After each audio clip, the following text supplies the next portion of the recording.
भाजपा किसान राष्ट्रीय मोर्चा के राष्ट्रीय अध्यक्ष राजकुमार चाहर हमारे साथ मौजूद है। आज ये चंडीगढ़ में मौजूद है, इनसे बातचीत करेंगे। चाहर साहब, जिस प्रकार से जो 3 कानून बने हैं उनको लेकर कांग्रेस सड़कों पर है। हरियाणा और पंजाब में जगह जगह रेल रोकी गई है, अभी तक कई जगह सड़कें भी जाम है। देखिए, सबसे पहले तो मैं पंजाब केसरी आपके चैनल के माध्यम से पूरे देश और पंजाब और हरियाणा चंडीगढ़ के किसानों को बधाई देना चाहता हूं कि बहुत ही ऐतिहासिक और बहुत ही क्रांतिकारी विधेयक पार्लियामेंट के अंदर आए हैं और वो किसानों की उन्नति के रास्ते खोलेंगे। इसके लिए तो पूरे देश के किसानों को बहुत बधाई। और मैं तो यहाँ तक कहूँगा कि एक लंबे समय के बाद अ, किसानों के लिए एक बहुत ही आज़ादी का समय है। एक लिमिटेशंस थी किसान को अपनी फसल बेचने की, अपनी उपज बेचने की, एक दायरा था, वो दायरा आगे बढ़ा है। आज पूरे देश में किसान कहीं भी अपनी फसल बेच सकता है, आज पूरी दुनिया में भी फसल बेच सकता है। हम किसान रेल के माध्यम से भी फल सब्जी अन्य आदि फसलें जो भी किसानों की हैं वो उनको अच्छा लाभ मिल जाए, वो भी हमने प्रारंभ की हैं। और इसमें जो भी भ्रम की स्थिति कांग्रेस पार्टी के नेताओं ने, जिनकी इतने लंबे समय तक सरकार चली, विशेषकर एक जिन्होंने गांधी नाम ले लिया और गांधी नाम लगाकर अपने आपको देश के सामने एक झूठ के रूप में प्रस्तुत किया, उन लोगों की सरकारें, उन परिवार की सरकारें लंबे समय तक चली, उसके बावजूद कभी उन्होंने किसानों की चिंता नहीं की, खेती खलिहान की चिंता नहीं की। और जिन लोगों का किसानों से कभी कोई वास्ता नहीं रहा, आज किसानों के हित का इतना बड़ा विधेयक पास हुआ, ये वो भी जानते हैं। अगर ऐसा नहीं था तो उन्होंने अपने घोषणा पत्र में 2019 से पहले जब आम चुनाव हो रहे थे, तो उन्होंने उन घोषणा पत्र में ये सब उल्लेखित क्यों किया कि भाई हम ये चाहते हैं। लेकिन देश की जनता को ये विश्वास था कि कांग्रेस हमेशा झूठ परोसती है, उनकी बातों का विश्वास नहीं किया।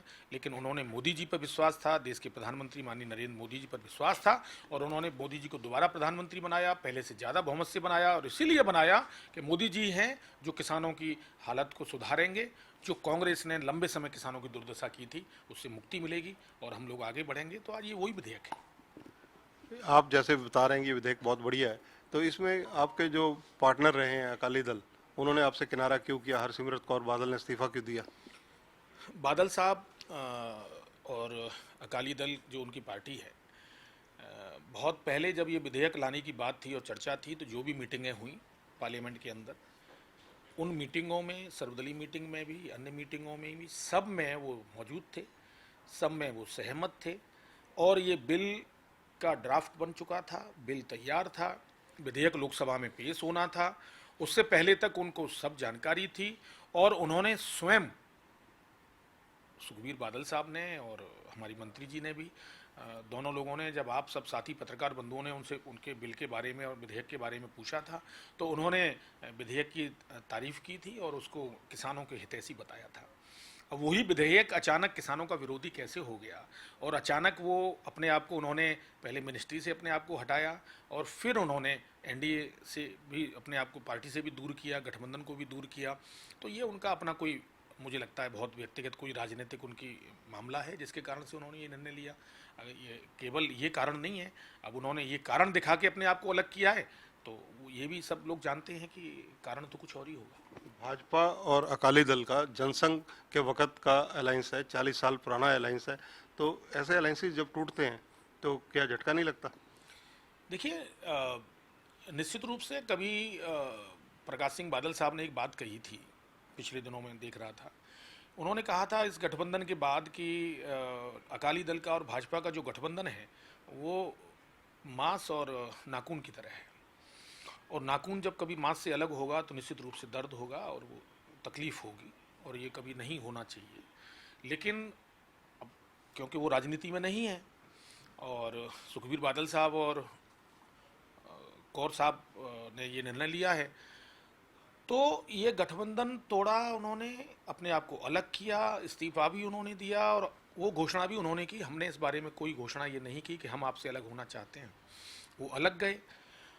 सब जानते हैं, पूरा देश जानता है, विशेषकर पंजाब जानता है कि अकाली दल को हमेशा भारतीय जनता पार्टी ने एक बड़े भाई की भूमिका में पंजाब के अंदर रखा, हमेशा उनको आगे रखा, हर विषय पे आगे रखा, सरकार बनाने से लेके सब विषयों में उनको आगे रखा। और बहुत छोटी सी भूमिका में भारतीय जनता पार्टी ने पंजाब में अपनी भूमिका निभाई। जिस प्रकार से पंजाब के अंदर, और हम अपना संगठन और नीचे स्तर तक सारी चीज़ों को व्यापक स्तर पर खड़ा कर सकते थे उस समय, लेकिन हमेशा इनको आगे रखा कि हम और वो अलग नहीं हैं। लेकिन आज उन्होंने राजनीतिक कारणों से ये गठबंधन तोड़ा है, तो इसके लिए वही जिम्मेदार है। चाहर साहब, चौधरी देवीलाल और प्रकाश सिंह बादल, पगड़ी बादल भाई कहलाते हैं, तो क्या इन चीज़ों का असर कुछ, क्योंकि उनके पड़पोते हरियाणा की राजनीति में डिप्टी चीफ मिनिस्टर हैं, गठबंधन में है, तो कोई खतरा नजर आता है? ये आज चौधरी देवीलाल जो जननायक कहलाते थे, देश के पूर्व उप प्रधानमंत्री, किसानों के नेता, आज वो अपने बीच में नहीं है, लेकिन उनके परिवार के लोग, उनके पौत्र आदि एक पार्टी बना के चल रहे हैं और आज वो हमारे साथ शामिल हैं हरियाणा के अंदर। और किसान हितों के लिए चौधरी देवीलाल जी और उनका परिवार हमेशा से आगे रहा है, किसानों की बात की है, किसानों के लिए लड़े हैं और किसानों को हित में ही ध्यान में रखते हुए उन्होंने भारतीय जनता पार्टी के साथ हरियाणा के हित में एक गठबंधन किया है। हरियाणा की जनता ये भली प्रकार से जानती है, हरियाणा का किसान ये भली प्रकार से जानता है कि ये जो विधेयक आए हैं ये किसानों के हित में है। और ये चौटाला जी ने भी एक बयान पिछले दिनों दिया ही था और ये सब जानते हैं, लेकिन एक भ्रम अचानक पैदा कर दिया गया। पार्लियामेंट के अंदर बिल आया, जब तक किसान समझ पाता, जब तक किसान के बीच में ये बिल का एक संदेश जाता कि भाई सरकार ने क्या क्या, धीरे धीरे एक साथ पार्लियामेंट के अंदर जब बिल आएगा तो अचानक किसान इतना अवेयर नहीं है कि उसको अचानक किसान को ये पता लग जाएगा कि इस बिल में हमारे हित इतने छुपे हुए हैं। जब बिल आया और अचानक आते ही इन्होंने कि एक सकारात्मक संदेश कहीं सरकार का न चला जाए, सकारात्मक संदेश कहीं नरेंद्र मोदी जी का जो देश के प्रधानमंत्री हैं उनका न चला जाए कि उन्होंने किसानों के लिए एक बड़ा क्रांतिकारी कदम उठाया है। जब तक ये बात जा पाती उससे पहले उन्होंने एक भ्रम डालना प्रारंभ कर दिया, भ्रम का एक धुआं उठाया, राज्यसभा के अंदर बदतमीजी की, राज्यसभा के अंदर देश के इतिहास में कभी ऐसा नहीं हुआ, माइक को तोड़ा गया, नोटबुक को फाड़ा गया, कार्रवाई को फाड़ने की कोशिश की और हमला करने का प्रयास किया गया। हमारे संवैधानिक पद पर बैठे हैं इतनी बड़ी जगह उपसभापति महोदय के, तो अचानक सब ये हुआ तो एक भ्रम तो डाल ही दिया उन्होंने। तो जब भ्रम डाल दिया तो भ्रम को दूर होने में थोड़ा सा वक्त लग जाता है। तो इसके लिए, भ्रम को दूर करने के लिए पब्लिक में, किसानों में आपकी आगे रणनीति क्या रहेगी? कैसे लोगों को समझाएंगे कि ये लाभकारी है? देखिए, लोगों में मैक्सिमम तो ये जानकारी है कि ये लाभकारी है, पता है सबको, लेकिन जो भी भ्रम पैदा हुआ है, हम अगर ये भ्रम पैदा नहीं भी होता तब भी भारतीय जनता पार्टी और भारतीय जनता पार्टी का कार्यकर्ता, किसान मोर्चे का कार्यकर्ता लोगों के बीच में निश्चित रूप से हम पहले भी जाते, थोड़ा समय के बाद जाते, लेकिन अब हम तत्काल इस विषय पे निश्चित रूप से गंभीर हैं और लोगों के बीच में जा रहे हैं। किसान मोर्चे ने पूरे देश के अंदर के कार्यक्रम तय किए हैं, जन जागरण के कार्यक्रम तय किए हैं, किसानों के बीच में जाके चौपाल के कार्यक्रम तय किए हैं। हम खुले गाँव के अंदर किसानों के बीच में बैठेंगे और उनके अंदर मन में जो भी भ्रम है उसको भी दूर करेंगे और इससे जो जो लाभ किसानों को होने वाले हैं, उनके जीवन में क्रांतिकारी परिवर्तन होने वाले हैं, किस प्रकार उनकी आय बढ़ने वाली है, किस प्रकार MSP से भी ऊपर उनको हमेशा पैसा मिलने जा रहा है। आज व्यापारी की तरह किसान भी अपने उपज का दाम स्वयं तय करेगा, स्वयं एग्रीमेंट करेगा। अब MSP से ऊपर जब दाम मिलने की बात आई है, किसानों को इतना बड़ा हित होने जा रहा है, तो बेवजह का हंगामा नहीं करना चाहिए था। तो ये है राजकुमार चाहर, जो कि राष्ट्रीय अध्यक्ष हैं किसान मोर्चा के। इनका कहना है कि जिस प्रकार से किसानों को एक अब व्यापारियों की तरह अपनी फसलों के दाम निर्धारित करने के लिए समय मिलेगा, सारा कुछ खुद तय करेंगे, ये मौका मिलेगा, ये बहुत लाभकारी है। और दूसरी बात ये कह रहे हैं कि प्रकाश सिंह बादल और उनके परिवार से बीजेपी का नाता बहुत गहरा रहा है, ना जाने क्यों और किन हालात में उन्होंने ये नाता तोड़ा है।